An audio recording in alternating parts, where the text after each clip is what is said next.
Hello friends, welcome to agri exam cracker Adda में आप लोगों का बहुत बहुत स्वागत है। और एग्रीकल्चर असिस्टेंट इंजीनियर के लिए आज बहुत ही महत्वपूर्ण मैं एग्रीकल्चर इंजीनियरिंग पेपर फर्स्ट ये पीडीएफ है जो प्रीवियस ईयर का पेपर था वो लेकर आया हूँ और इसको मैं हल करके आप लोगों को बताऊँगा। ये पेपर फर्स्ट है। पेपर फर्स्ट में आपके टोटल क्वेश्चन जो आए हैं वो 180 हैं। प्रत्येक क्वेश्चन 2 नंबर का है, आप लोग देख सकते हैं यहाँ। तो इस तरीके का पेपर आता है। पेपर हिंदी और इंग्लिश दोनों में आता है, आप लोगों को पता होना चाहिए। यूपीपीएससी में जो भी आपका पेपर आता है वो हिंदी इंग्लिश दोनों में आता है। तो आप लोग देख सकते हैं इसमें प्रत्येक क्वेश्चन जो है आपका 2 नंबर का है और समय आपके लिए 3 घंटा निर्धारित किया गया है। तो चलिए आप क्वेश्चन आंसर पे चलते हैं। ये देखिए पहला पेज जो है इंग्लिश में दिया हुआ है और यही सेम क्वेश्चन आपका फिर हिंदी में दिया हुआ है। तो चलिए स्टार्ट करते हैं। पहला क्वेश्चन है कि जब बहाव के कारक समय के साथ बदलते हैं लेकिन दूरी के साथ स्थिर रहते हैं तब बहाव कहलाता है। किस प्रकार का बहाव कहलाएगा? तो इसका राइट आंसर होगा ऑप्शन नंबर ए, अस्थिर समरूप बहाव कहलाएगा। ये 180 क्वेश्चन हम कई पार्ट में लेकर आएंगे, तो आप लोग को सीरीज से पूरा पार्ट देखेंगे तो आप लोगों को काफ़ी कुछ क्लियर हो जाएगा। दूसरा प्रश्न पर है कि एक सबमर्सिबल पंप हो सकता है, किस प्रकार का हो सकता है? तो इसका राइट ऑप्शन होगा डी, ए और बी दोनों, यानी एक एकल चरणी भी हो सकता है और बहुचरणी पंप हो सकता है। दोनों प्रकार के पंप हो सकते हैं। प्रश्न नंबर 3 है कि अनाज भंडारण में अनाज की अधिक नमी वाले दानों को रखना चाहिए।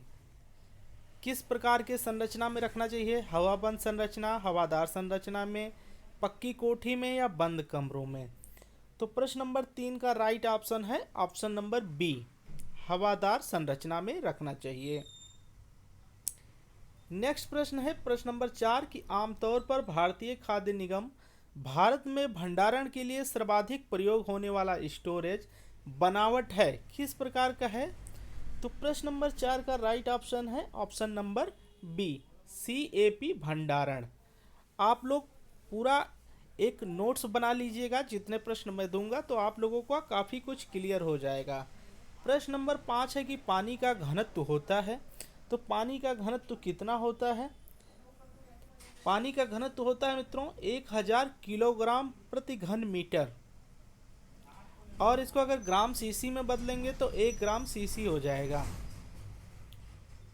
प्रश्न नंबर 6 है एलएसयू सुखावन यंत्र का विकास निम्न स्थान पर हुआ था। तो कहाँ पर हुआ था? प्रश्न नंबर 6 का राइट ऑप्शन है आपका ऑप्शन नंबर डी, यानी इन उपरोक्त में से कोई नहीं, ना तो लंदन में हुआ था, ना लुधियाना में हुआ था, ना लखनऊ में हुआ था। नेक्स्ट प्रश्न है प्रश्न नंबर 7 कि विशिष्ट ऊर्जा का चित्र ग्राफ जो विशिष्ट ऊर्जा एवं बहाव की गहराई के मध्य बनाया जाता है किस अवस्था में होता है? इस क्वेश्चन का राइट ऑप्शन है ऑप्शन बी, स्थिर बहाव के लिए, स्थिर बहाव के लिए जो है बनाया जाता है। नेक्स्ट है प्रश्न नंबर 8 कि गेहूं सुखाने हेतु हवा का अधिकतम तापमान होना चाहिए, तो कितना होना चाहिए? ऑप्शन सी राइट होगा, 60 सेल्सियस होना चाहिए। प्रश्न नंबर 9 है कि आलू के सुरक्षित भंडारण के लिए अनुकूल तापमान होता है, कितना अनुकूल तापमान होता है? तो इसका राइट ऑप्शन होगा ऑप्शन नंबर डी, उपरोक्त में से कोई नहीं। आलू को सुरक्षित करने के लिए इसमें से कोई जो है नहीं है। अब देखिए अगला पेज फिर आपका इंग्लिश में है और यही क्वेश्चन सेम आपका हिंदी में दिया है। तो प्रश्न नंबर 10 स्टार्ट करेंगे कि निम्न में से कौन एक प्रकार का द्रव्य प्रवाह नहीं है? स्टेडी, डायरेक्ट, लेमिनार या कंप्रेसिबल? तो प्रश्न नंबर 10 का राइट ऑप्शन होगा आपका बी नंबर, डायरेक्ट। प्रश्न नंबर 11 है कि कोल्ड स्टोरेज में भंडारण तापमान होता है सामान्यतः कितना हो रखा जाता है? तो इसका राइट ऑप्शन है आपका ए नंबर, -1 सेल्सियस से 10 सेल्सियस। 12 है कि हलर का प्रयोग निम्न के लिए किया जाता है। किसके लिए किया जाता है हलर का प्रयोग? तो प्रश्न नंबर 12 का राइट ऑप्शन होगा ऑप्शन नंबर बी, धान से भूसी को अलग करने के लिए हलर का प्रयोग करते हैं। नेक्स्ट प्रश्न है प्रश्न नंबर 13 कि रेफ्रिजरेशन यानी प्रशीतन की इकाई होती है। तो प्रशीतन की इकाई क्या होती है? इसका राइट ऑप्शन होगा उपरोक्त में से कोई नहीं, क्योंकि वो तो सेल्सियस होना चाहिए मित्रों। टेम्परेचर होता है कि कितने टेम्परेचर पे ठंडा करता है, माइनस प्लस, कम टेम्परेचर ज़्यादा टेम्परेचर, लेकिन इसमें क्विंटल, ग्राम और किलोग्राम दिया है। प्रश्न नंबर 10 है कि 1 हेक्टेयर क्षेत्रफल बराबर होता है। तो 1 हेक्टेयर क्षेत्रफल किसके बराबर होता है? 10,000 वर्ग मीटर के बराबर होता है, जो इसमें से कोई ऑप्शन नहीं दिया गया है, तो ऑप्शन नंबर डी बिल्कुल राइट होगा। प्रश्न नंबर 15 है कि अग्रदृष्टि को अन्य किस नाम से जाना जाता है? इसका राइट ऑप्शन होगा ऑप्शन नंबर ए, धनात्मक दृष्टि। नेक्स्ट प्रश्न है प्रश्न नंबर 16 कह रहा है कि किसी बिंदु का समानित तल निम्न में से किससे ऊंचाई या गहराई अथवा ऊपर या नीचे होता है? तो किससे होता है? बहुत ही अच्छा प्रश्न है ये। तो प्रश्न नंबर 16 का राइट ऑप्शन होगा ऑप्शन बी, मान्य आधार से। आप किसी आधार से मानते हैं और उससे ही ऊंचाई गहराई लेते हैं, जिसे बेंचमार्क भी कहते हैं। प्रश्न नंबर 17 है कि हाइड्रोगोफिलिक मृदा होती है जो, इसमें से क्या ऑप्शन होगा? जल को सम्मोहित करती है, जल को सम्मोहित नहीं करती, जल का निस्सारण करती है और जल का उत्पादन करती है। तो प्रश्न नंबर 17 का राइट ऑप्शन होगा ऑप्शन ए, जल को सम्मोहित करती है। क्वेश्चन नंबर 18 है कि त्रिभुजाकार नाली के लिए फ्राउड संख्या ज्ञात की जाती है। किस फार्मूले से ज्ञात की जाती है?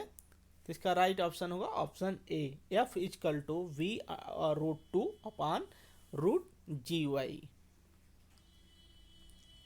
इसके बाद आप तीसरे पेज पे पहुंचेंगे और इसमें है प्रश्न नंबर 19 कि इमारतों के निर्माण पदार्थों में आरसीसी का क्या तात्पर्य है? तो आरसीसी का क्या तात्पर्य है? तो इसमें से ऑप्शन डी राइट होगा। आरसीसी का मतलब होता है रेनफोर्स सीमेंट कंक्रीट, और इसमें से कोई ऑप्शन सही नहीं है, इसलिए ऑप्शन डी बिल्कुल राइट होगा। प्रश्न नंबर 20 है कि स्लैब और बीम के लिए आमतौर पर कंक्रीट का निम्न मिश्रण प्रयोग में लाया जाता है। तो इसका राइट ऑप्शन होगा ऑप्शन नंबर डी,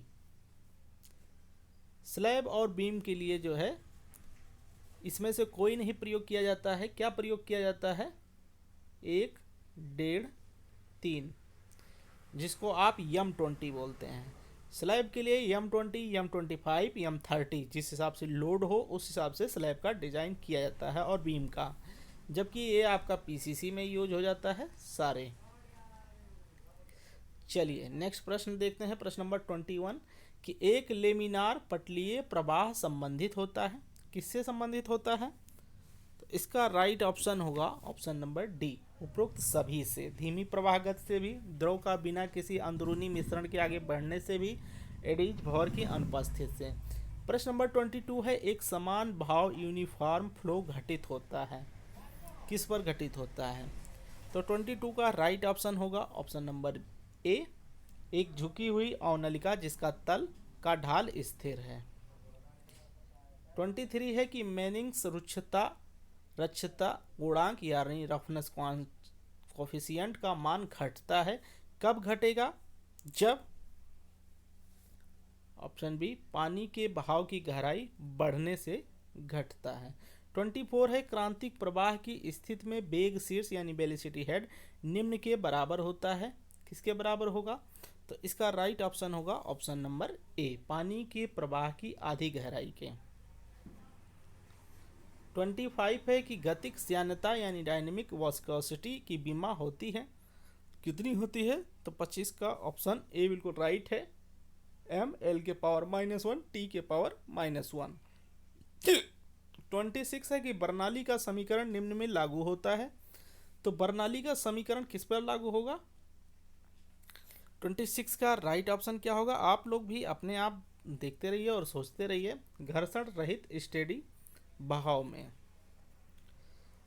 27 है एक समलंबाकार बियर, ट्रेपेजोइडल बियर की सिपोलिटी बियर कहते हैं, जबकि इसका पार्श्व ढाल होता है। कितना होता है?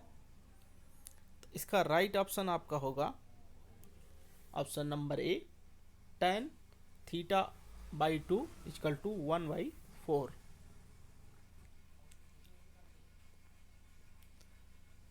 नेक्स्ट है 28, एक पाइप में घर्षण शीर्ष ह्रास समानुपाती होता है किसके?